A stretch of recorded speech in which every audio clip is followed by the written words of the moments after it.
Hello everyone, welcome back to this channel. I am Sahil and it's weekend, so I'm again back with an analysis video. And this is going to be the first video of 2023. This is because market was very directionless and I didn't feel felt to be sharing the analysis because I was also clueless about the direction of the market. But now there are 2 3 points that can be shared. So I am making this video, and today we'll be starting the video with Nasdaq.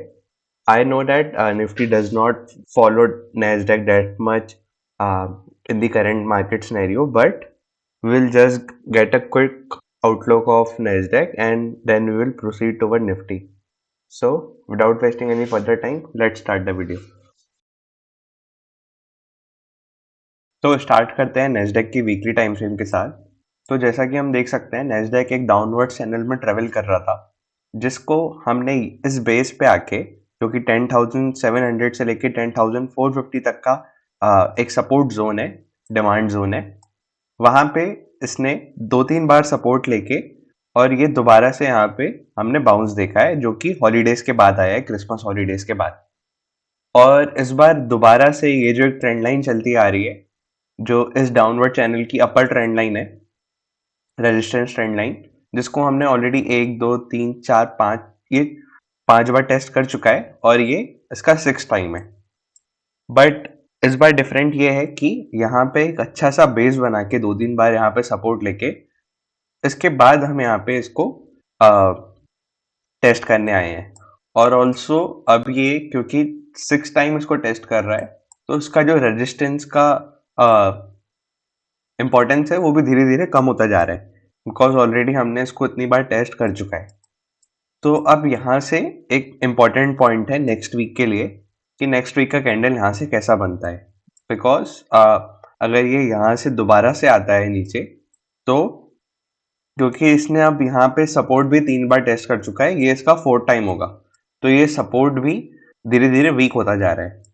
तो next 1-2 हफ्ते जो है Nasdaq के लिए काफ़ी important होने वाले हैं टू डिटरमिन कि ये इस ट्रेंड लाइन को तोड़ के हमें ब्रेकआउट देखने को मिलेगा या फिर इस सपोर्ट जोन के नीचे हम आ जाएंगे। तो नेस्डेक में यही 2-3 पॉइंट्स थे शेयर करने को। Now let's move on to Nifty. तो ये निफ्टी का वीकली टाइम फ्रेम है। जैसे कि हमने देखा था कि अभी रिसेंटली निफ्टी ने अपना ऑल टाइम हाई तोड़ा था, बट अगर हम इस वाले रेजिस्टेंस जोन को देखते हैं जो इसने लास्ट टाइम बनाया था 2021 में, उसको हमने एक ही बार उसके ऊपर क्लोजिंग दी हमने, बट उसके बाद दोबारा से उसके नीचे आ चुके थे। अब यहाँ से अगर हम देखें तो ये वाला जो रेजिस्टेंस जोन है, जहाँ पे हमने पहले 2-3 बार यहाँ पे रेजिस्टेंस लिया था अगस्त 2022 में, उसी रेंज पे दोबारा से हमने आके सपोर्ट लिया है और अब हम पिछले 1 महीने से यहीं पर ट्रेवल कर रहे हैं। तो एक तो ये दोनों रेजिस्टेंस जोन हो गए।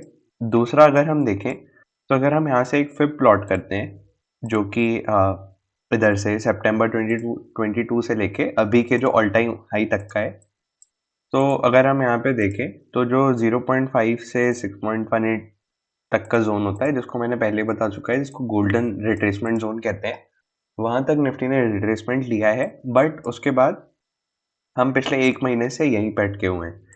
तो अब अगर हम यहाँ पे देखें जो ये वाला कैंडल है 26 दिसंबर 2022 का, अगर मैं इसको एक रेक्टेंगल के थ्रू मार्क करता हूँ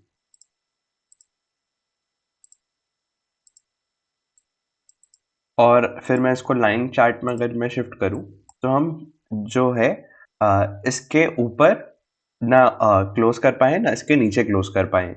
अगर इस वाले रेंज का मैं अपर पॉइंट बताऊं तो वो है 18,270 और नीचे का पॉइंट है 17,777।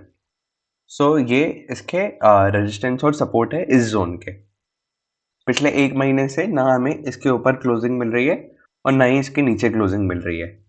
तो ये दोनों जो लेवल्स हैं वो काफ़ी इंपॉर्टेंट हो जाते हैं यहाँ से ब्रेकआउट या ब्रेकडाउन के लिए इन निफ्टी वीकली टाइम फ्रेम। और ये रेंज इसलिए बन के आ रही है बिकॉज अगले 10-11 दिन में बजट है, तो मार्केट उसके पहले रेंज में आ ही जाता है लगभग एक अप मूव या डाउन मूव दिखाने के बाद। तो अब यहाँ से जो है इस जोन के ब्रेकडाउन या ब्रेकआउट पे ही हमें मालूम चलेगा कि अगले 2-3 महीने, 4 महीने निफ्टी कैसा रहने वाला है। तो लास्ट टाइम हमने इस ट्रेंड लाइन की भी बात की थी, तो उस ट्रेंड लाइन को भी अगर मैं ड्रॉ करता हूँ, तो यहाँ पे सपोर्ट पे निफ्टी रुका हुआ है आके, उसके ना हम इसके नीचे जा रहे हैं, ना यहाँ से सपोर्ट लेके इसके ऊपर जा रहे हैं। तो वीकली टाइम फ्रेम पे अभी भी डायरेक्शनल लेस है निफ्टी, वेट एंड वॉच है। तो अब हम चलते हैं डेली टाइम फ्रेम की तरफ। तो ये निफ्टी का डेली टाइम फ्रेम है। अब इसको देख के आपको कुछ और भी याद आ रहा होगा। तो ये नैस्डैक का वीकली टाइम फ्रेम का भी स्ट्रक्चर हमने देखा अभी, जिसमें सेम ऐसा स्ट्रक्चर है, जो डाउनवर्ड चैनल है, सिवाय इसके कि यहाँ पे ब्रेकडाउन हुआ है निफ्टी में। उसके अलावा ऑलमोस्ट सब कुछ सब सेम है। बस यहाँ पे नैस्डैक अप्रोच कर रहा है अपनी ट्रेंड लाइन को, रेजिस्टेंस ट्रेंड लाइन को, और निफ्टी यहाँ से वापस आ रहा है। यहाँ पे भी निफ्टी ने नैस्डैक की तरह गिरने के बाद इस रेंज में अपना बेस बनाया, 2-3 बार सपोर्ट लेके, और उसके बाद हमने यहाँ पे एक बाउंस देखा। तो अब अगर हम देखें तो ये जो ट्रायंगल स्ट्रक्चर है, ये धीरे धीरे करके नैरो होता जा रहा है, और यहाँ तक अगर हम देखते हैं तो ये मैक्स टू मैक्स हफ्ते 10 दिन की यहाँ पे स्पेस बाकी बची हुई है ट्रेवल करने को। और उसके बाद निफ्टी को यहाँ पे कुछ ना कुछ डायरेक्शन पकड़नी पड़ेगी, और जो कि हमारे न्यूज़ को, जो है बजट के न्यूज़ को, जो ड्यूरेशन बाकी है उसको सपोर्ट करता है। तो या तो बजट अगर पॉजिटिव एक्सपेक्टेशन होगी तो इस ट्रेंड लाइन का हम ब्रेकआउट देखने को मिलेगा, या फिर ये जो रेंज है जो कि है 17,830 से लेके 17,750 तक की, तो हमें इसका ब्रेकडाउन देखने को मिलेगा। तो हमें निफ्टी में डेली टाइम फ्रेम में ट्रेड करने के लिए इस ट्रायंगल का अभी ध्यान रखना है। और ये बेस जो है यहाँ पे, क्योंकि हमने ऑलरेडी 3 बार सपोर्ट ले चुका है, तो ये भी धीरे धीरे करके वीक होता जा रहा है। तो निफ्टी के डेली टाइम फ्रेम में यही था देखने को। अब एक बार हम ऑप्शन चेन पे भी इसका आउटलुक देख लेते हैं। तो ये है एनएससी का निफ्टी का ऑप्शन चेन, और ये मैंने जैसा कि हम सबको पता है कि 1 फेब को बजट आने वाला है, तो ये मैंने 2 फेब का जो एक्सपायरी है उसका ऑप्शन चेन खोल लिया है, देखने के लिए कि जो ऑप्शन चेन का डेटा है वो हमारे चार्ट के एनालिसिस को सपोर्ट करता है या नहीं। तो हमारे चार्ट के हिसाब से 700 750 जो है मेजर सपोर्ट एरियाज हैं। तो अब अगर हम यहाँ पे देखते हैं तो 18,000 ड्यू टू साइकोलॉजिकल लेवल के बाद जो सबसे ज़्यादा हमें सपोर्ट देखने को, सपोर्ट में जो ओआई है वो 17,700 पे है, 9,616 का। और उसके पहले 18,000 के अलावा हमें कोई भी मेजर ओआई नहीं दिख रहा। और बात करें अगर रेजिस्टेंस की, तो जैसा कि हमने देखा, ये जो 18,200 300 का लेवल है, ये वाला एरिया बना हुआ है, ये अभी के लिए मेजर रेजिस्टेंस है।